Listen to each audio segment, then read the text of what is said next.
Maraming salamat sa lahat ng nagpunta dito.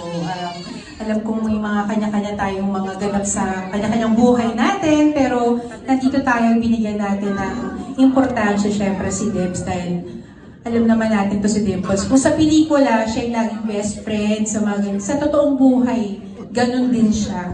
Napakarami niyang kaibigan. Kaya lagi ko nga sinasabi kay Debs, pag meron ng away sa'yo, sigurado ako, kasalanan ng isa. Sure ako doon. Walang tanong-tanong kasi napakabuting tao talaga. Ilang beses ko nang napatunayan yan, Mars. Ilang beses na nung mga eksenahan na witness ko, pero lagi siyang tahimik lang. Hindi siya lumalaban, hindi siya umaalma, kahit medyo naaapakan na siya minsan. Ganon siya kabait minsan. Buti na lang nandito ako. No, but maraming salamat.